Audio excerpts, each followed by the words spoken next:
প্রধানমন্ত্রী নরেন্দ্র মোদীকে হেলিপ্যাডে দেখতে গিয়ে মাথা ঘুরে পড়ে গেলেন বিজেপি পরিবারের এক গৃহবধূ। তাকে দেখার জন্য খানাকুলের কৃষ্ণনগর থেকে পুরসুরার মাঠে এসেছিলেন তিনি।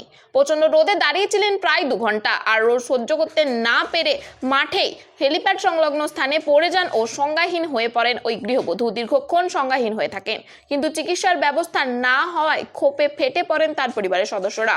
অবশেষে স্থানীয় থানার পুলিশের সহযোগিতায় তার চিকিৎসার ব্যবস্থা করা হয়।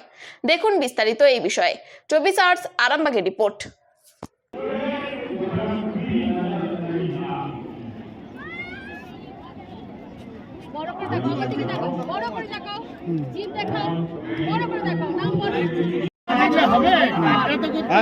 হচ্ছে ডাক্তারের ব্যবস্থা নেই নাকি?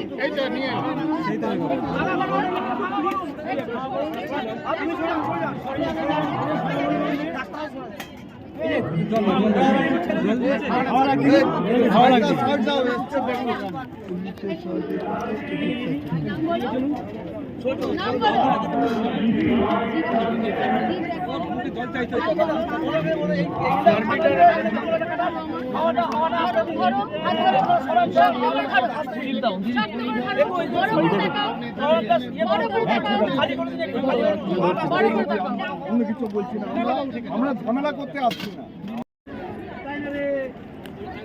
একে হসপিটালে ব্যবস্থা করো না, ও অ্যাম্বুলেন্সে আছে। এই ভাই ভাই এখানে কোথায় গেল বলছি স্যার? এই শ্রীরামপুর হসপিটালে নিয়ে চলে যাও, এখানে সামনে শ্রীরামপুর হসপিটাল আছে। একটা কারো বাইক, তোমাদের কারো বাইক ফাইক আছে না? বাইক থাকলে একটা শ্রীরামপুরে এসে উনি এসেছিলেন 11টার সময়। ওনার বাড়ি হচ্ছে খানাকুল বিধানসভার কৃষ্ণনগরে বাড়ি। ওনার নাম হচ্ছে সিপ্লা মালিক। উনি মোদিজির জনসভাতে এসে অসুস্থ হয়ে পড়েছেন গরমেতে। তার সুস্থ করার জন্য ওনাকে জল দিয়ে ট্রিটমেন্টের ব্যবস্থা করা হচ্ছে। বাড়ি কোথায়? ওনার খানাকুল বিধানসভার কৃষ্ণনগরে বাড়ি। ওনার নাম হচ্ছে সিপ্লা মালিক। আচ্ছা আচ্ছা, কটার সময় এসছে উনি? 11টার সময়। প্রচন্ড রোদের জন্য কি অসুস্থ হয়ে গেছে। হিস্ট্রোকটা মনে হয়। অ্যাম্বুলেন্স ডাকা হয়েছে কি? অ্যাম্বুলেন্স ডাকা হয়েছে। ঠিক আছে, আপনার নাম? আমার নাম শুভেন্দু কোলে, আরামবাগ সাংগঠনিক জেলা। এখন কি অ্যাম্বুলেন্সে করে কোনো জায়গায় নিয়ে যাবেন? এই শরীর দেখে যদি সুস্থ হয়ে যায় এখানে, তাহলে রোদে আসে মাথা ঘুরে গেছে। মাথা ঘুরে গেছে। আচ্ছা, রোদে কতক্ষণ এসেছিলেন? 11টার সময়। কতক্ষণ দাঁড়িয়ে আছেন এই রোদে? 1.5 ঘন্টা। আচ্ছা, তার রোদটা সহ্য করতে পারছে না। এখন কি হাসপাতালে নিয়ে যাবেন? হাসপাতালে নিয়ে এখন কিছু করে নিয়ে যাবেন। আচ্ছা, কেউ কি ব্যবস্থা করেনি?